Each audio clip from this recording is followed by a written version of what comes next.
What's up guys, welcome back to our YouTube channel once again। तो भाई आज हम एक ऐसे स्टॉक के बारे में बात करने वाले हैं जो कि है इरिगेशन सेक्टर से। और क्योंकि अभी आप रिसेंटली देखें तो बहुत ज़्यादा जो प्रमोशन है वो है कि जगह जगह गांव गांव पानी बिछाना है, पानी पहुंचाना है।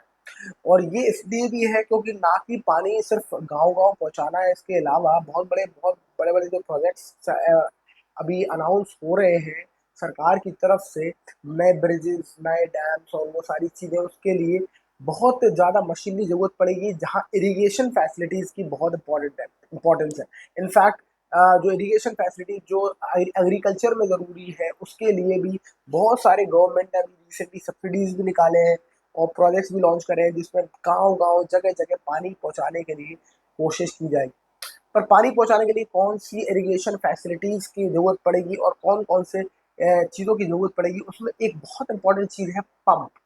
तो आज हम ऐसी बात बात करने वाले हैं कि पंप्स जो है वो बहुत ज़्यादा इंपॉर्टेंट रोल प्ले करते हैं। जब भी नई कोई इंडस्ट्री कोई मैन्युफैक्चर होती है तो बड़े पंप्स लगते हैं उसमें। कोई फैसिलिटी अगर प्रोवाइड करानी है गांव गांव तक, तो भी उसमें सरकार की तरफ से पंप्स का इन्वॉल्वमेंट होता है, पाइप्स का इन्वॉल्वमेंट होता है। तो ऐसी एक कंपनी जो आज हमारे सामने है वो आने वाली है, वो है, जिसका नाम है रोटो पंप। अभी एक स्मॉल कैप कंपनी है, तो आप समझ लो कि इसका इसका जो इसका खतरा है वो आपके ऊपर है। बट आपको आज हम ये समझने वाले हैं कि रोटो पंप में कितनी दम है और कितनी ताकत है हमारे हमारे वैल्यूएशन के हिसाब से, और क्या इसको कंसिडर कर सकते हैं हम एज अ रिटेल इन्वेस्टर। तो रोटो पंप्स जो कंपनी है वो 1968 की कंपनी है, काफ़ी पुरानी कंपनी है और पायनियर है manufacturer of progressive cavity pumps in India. ठीक है, ये इनकी जो खासियत है वो ये है कि भाई pumping solutions to diverse range of industries including waste water, sugar, paper, paint, oil and gas, chemicals and processes. तो ये सारी जो फैक्ट्रीज लगती हैं इसके लिए जो पंपिंग फैसिलिटी है, जो पंप्स देते हैं वो ये देते हैं। इसके अलावा renewable energy, power, mining and explosive, marine and defence. The company is successfully exporting to more than 50 countries and the head office is in Noida. तो भाई नोएडा में जहाँ हम बैठ के वीडियो बना रहे हैं, ये इधर ही इसका पंप है, इसका हेड ऑफिस है। तो कभी हम जाके देखना चाहेंगे हेड ऑफिस, कभी घूम के आऊंगा मैं इधर। उसके अलावा भी एक बार समझने की कोशिश करते हैं कि कंपनी और क्या खासियत कर रही है। तो 2024 में इसने they started commercial production of submersible helical rotor pump, set submersible centrifugal pump, set solar controller with remote monitoring. और रिमोट मॉनिटरिंग करके ये कुछ कुछ नई नई नई टेक्नोलॉजी इन्वॉल्व कर रही है अपने पंप्स में, यानी कि ये रेगुलर पंप्स तक नहीं है सीमित, ये अब रिसेंटली टेक्नोलॉजी को इन्वॉल्व करके कैसे रिमोटली पंप को ऑपरेट और बंद और कर सकते हैं, वो उस पर ज़्यादा ध्यान दे रही है। That is very good. The company has 3 manufacturing plants in India, 4 office in India और 2 ऑफिस आउटसाइड इंडिया भाई। सही है। मिडिल ईस्ट में इनका काम काफ़ी है, service in the middle east and north Africa में भी अब इन्होंने अपनी सर्विसेज देना शुरू कर दिया 2023 से। कंपनी प्रेजेंट है कैप पैन इंडिया में, और वो सब चीज़ें तो है ही, और ये सब बातें तो ये करते रहेंगे। सब्सिडरीज रोटो एनर्जी सिस्टम, रोटो ओवरसीज, रोटो, और भी बहुत सारी इनकी सब्सिडरीज भी हैं। राइट। अब देखा जाए तो अब चलते हैं इसके फाइनेंशियल्स में फटाफट अब, और समझने की कोशिश करते हैं कि अभी कंपनी का हालत क्या है। तो कंपनी का मार्केट कैप है 1707 करोड़, यानी कि 1700 करोड़ की कंपनी है। बहुत ही छोटा माइक्रो कैप कंपनी है। तो आप उस हिसाब से इसको देख लो कितना ज़्यादा खतरा इसमें हो सकता है। स्टॉक का प्राइस टू अर्निंग है 51, यानी कि महंगा स्टॉक है। प्राइस टू अर्निंग 51.2 है और करंट प्राइस है 90 रुपीज़। बुक वैल्यू है 11 रुपये। आर ओ सी, आर ओ ई दोनों ही ठीक ठाक फिगर है, 18 और 16, बहुत ज़्यादा अच्छे नहीं है। आर ओ सी 18 है और आर ओ ई जो है वो 16 है। Face value 1। अब अगर इसको देखें, इसका हाई गया था 120 रुपये। अभी कंपनी जो है वो हाई के आसपास ही है, 120 रुपये तो हाई था, यानी कि 96 के आसपास थोड़ा थोड़ा घूम रही है।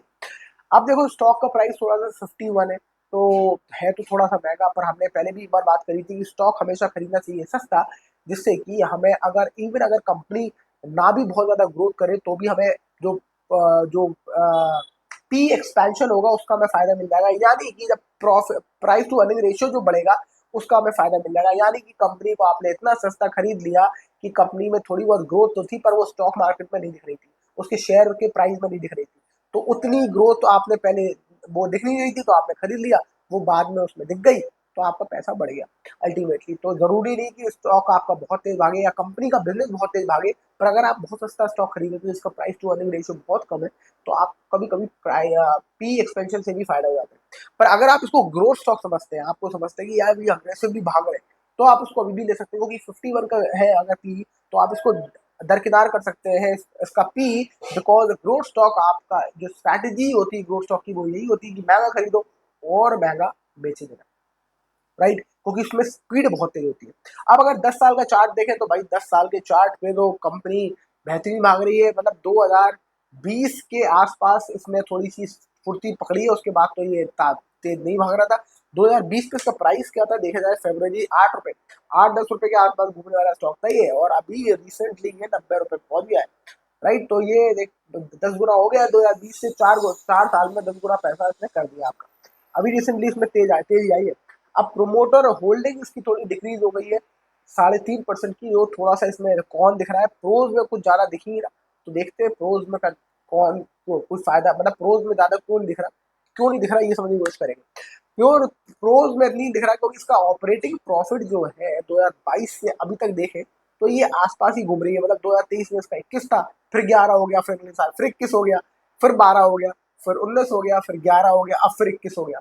तो ये ऑल्टरनेट अपने ऑपरेटिंग प्रॉफिट पे ऑपरेट कर रही है, मुझे ये समझ नहीं आया ये कैसे कर रही है ऑपरेटिंग प्रॉफिट पे ऑल्टरनेट अपने ऑपरेट, यानी कि कभी 21 फिर 11 फिर 21 फिर 12 फिर 21, ऐसे ऐसे एक आधा कभी फिर डबल फिर आधा फिर कभी डबल ऑल्टरनेट चल रही है, क्यों चल रही है भगवान जाने।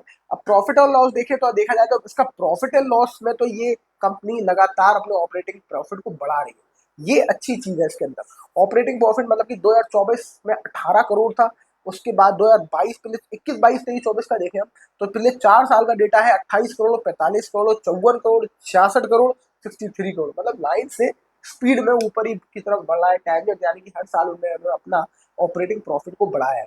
एक बार सेल्स को भी देख ले हम तो हमें अंदाजा लग जाएगा सेल्स बढ़ाई है कि नहीं बढ़ाई, सेल्स भी लगातार हर साल बढ़ी है, इनफैक्ट इस साल भी सेल्स बढ़ी है पिछले साल से, तो लगातार हर साल इनकी सेल्स स्क्वायर रॉकेट हो रही है, यानी कि लगातार बढ़ रही है सेल्स, तो ये अच्छी बात है। 127 करोड़ की सेल थी 21 में, 2021 में 176 करोड़, फिर 226 करोड़, 274 करोड़, और अभी मार्च 2025 में तकरीबन तकरीबन 298 करोड़, 300 करोड़ के पास सेल्स पहुंच रही है, यानी सेल्स ये एग्रेसिवली से बेच रहे अपना माल। अब बैलेंस शीट पे जाए और एक बार कैश फ्लोज को देखें तो भाई ये भी बहुत इंटरेस्टिंग है कि सारे अभी तक जो कैश फ्लोज हैं वो सारे पॉजिटिव है, यानी कि पॉजिटिव कैश फ्लो क्रिएट करने वाली कंपनी लगातार पॉजिटिव कैश फ्लो क्रिएट कर रही है, बेस्ट थिंग है ये, राइट। और आप देखो तो कैश फ्लो भी इसका बढ़ रहा है, पिछले 2-3 साल से देखा जाए तो लगातार कैश फ्लो बढ़ा है, 2023 में 30 करोड़, 2024 में 39 और अभी 2025 में 36, यानी कि 30 के आसपास करोड़ ये मार्केट कैप के हिसाब से ये अपना कैश फ्लो रिटेन कर पा रही है। अब 30 करोड़ का आंकड़ा देखें हम एक बात, तो 30 करोड़ का वॉरेन बफेट का एक इंडिया राकेश झुनझुनवाला का एक कैश फ्लो इंडिकेटर था जो हमने बहुत पहले डिस्कस किया था कि कंपनी अगर का मार्केट कैप 30 गुना है उसके कैश फ्लो के हिसाब से तो फेयरली वैल्यूड है। तो अगर हमें पास 36 करोड़ रुपए पड़े हैं, हमारे पास 30 करोड़ मान लेते हैं इसको, और 30 इंटू 30 339 900 करोड़ होना चाहिए उस हिसाब से उसकी कम वैल्यूएशन, और अभी ये मिल रही है हमें 1700 करोड़ में, है ना। ओ 339 36, हाँ यार 900 करोड़ ही हो रहा है, राइट 30 900 करोड़ होना चाहिए इसका वैल्यूएशन, पर उस हिसाब से ये 1700 करोड़ मिल रही है, यानी कि थोड़ा सा स्टॉक महंगा है अपने, ऑलमोस्ट डबल है इनफैक्ट। तो ये कैश फ्लो इंडिकेटर के हिसाब से ये ऑलमोस्ट ऑलरेडी महंगा हो चुका है, अपने मार्केट कैप के हिसाब से डबल के मार्केट कैप पे पहुंच चुका है। यही चीज रिफ्लेक्ट हो रही थी आप देखो पी रेशियो में, तो मतलब ये सारी चीजें ना सही चीज है, ये जो कैश फ्लो इंडिकेटर है और ये सारी चीजें अगर आप सबको एक बार करें तो ये एक तरफ इशारा कर देती है आपको, हाँ भाई महंगा तो मिल रहा है, पर अगर आप इसको ग्रो स्टॉक समझते हैं, आपको लगता है ये स्मॉल कैप कंपनी और आगे भागेगी, तो आप तब भी इसको कंसिडर कर सकते हैं। आखिरी में एक बार प्रोमोटर होल्डिंग और देख लेते हैं, प्रोमोटर होल्डिंग थोड़ा सा मजबूत और ये दिखाते हुए कि प्रोमोटर को इस पर पूरा भरोसा है, प्रोमोटर की होल्डिंग 66% की होल्डिंग है, और 2022 से अब तक 2% की होल्डिंग प्रोमोटर बेच चुका है, और पहले इसमें फाइनेंशियल इंस्टीट्यूशन इन्वेस्टर से 4% वो निकल गए, इसमें से DII वो भी निकल गए, तो अब बहुत कम होल्डिंग बची है FI और DI की 0.13%, 0.95%। मेजोरिटी स्टेक है प्रोमोटर की बात और पब्लिक के पास, पब्लिक 32% की होल्डिंग इसमें लेके बैठी। तो पब्लिक को कुछ तो दिख रहा है इसमें कि भाई यही हमारे बारे नारे करेगा और यही हमारी नैया पार करेगा। उस हिसाब से पब्लिक इसमें रख के बैठी है। आप क्या सोचते हैं, अगर आपको एक ग्रोथ स्टॉक दिखता है, आपको लगता है कि इसमें अच्छा मार्जिन है, इसमें अच्छे सेल्स है, इसके अग्रेसिवली भाग रहे हैं और ये आगे भी भागेंगे, तो आप उसमें पोजीशन बना सकते हैं। पर जो भी पोजीशन बनाइए अपने रिस्क एपेटाइट के हिसाब से बनाइए। और I will see you in the next. Thank you so much for watching. Bye bye.